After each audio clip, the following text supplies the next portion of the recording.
Hello foodies, welcome to Wish My Food. ఇవాల్టి special subscribers most requested recipe dry fruit milk shake. చాలా healthy. అందులోనూ సమ్మర్లో చల్లగా తాగుతుంటే ఇంకా వేరే చెప్పాలా దీని రుచి గురించి. పిల్లలకి ఏదో ఎనర్జీ డ్రింక్ పౌడర్స్ లాంటివి కాకుండా రోజు సాయంత్రం ఇవిచ్చి చూడండి, చాలా ఎంజాయ్ చేస్తారు. ఇన్ఫాక్ట్ పెద్దవాళ్ళు, pregnants, blood percentage, iron percentage తక్కువ ఉన్న వాళ్ళు ఎవరైనా సరే తాగొచ్చు. చక్కని గుణం కనిపిస్తుంది, చాలా బాగుంటుంది. Let's start. ఓ బౌల్లో 6-7 బాదం పప్పులు, 10-15 జీడిపప్పు, 4 అంజీరాలు, 5-6 సీడ్లెస్ పండు ఖర్జూరం ఇవన్నీ వేసి గోరువెచ్చటి నీళ్లు పోసి ఓ గంట పైన నానబెట్టుకోండి. గోరువెచ్చటి నీళ్లు పోసి గంట సేపు నానబెడితేనే ఫైన్ గా గ్రైండ్ అవుతాయి, లేదంటే సరిగ్గా గ్రైండ్ అవ్వవు, అంత రుచి కూడా బాగుండదు. ఇప్పుడు నానబెట్టుకున్నటువంటి డ్రై ఫ్రూట్స్ వేసి కోర్స్గా గ్రైండ్ చేసుకోండి.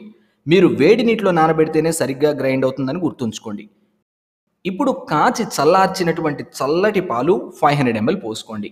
ఇందులో పావు కప్పు షుగర్, పావు టీ స్పూన్ రోజ్ వాటర్ వేసి హై స్పీడ్ మీద కనీసం 2-3 నిమిషాల పాటు బ్లెండ్ చేయండి. అప్పుడే ఫైన్గా అన్నీ బ్లెండ్ అవుతాయి. నేను ఇందులో ఐస్ క్యూబ్స్ వేయలేదు, మీకు నచ్చితే 3-4 ఐస్ క్యూబ్స్ వేసుకోండి. పంచదారకు బదులు తేనె వాడుకోండి. రోజ్ వాటర్ లేకపోతే ఇలాచీ పౌడర్ వేసుకోండి. ఏది ఎలా వేసినా రుచి మాత్రం చాలా చాలా బాగుంటుంది. నచ్చిందా?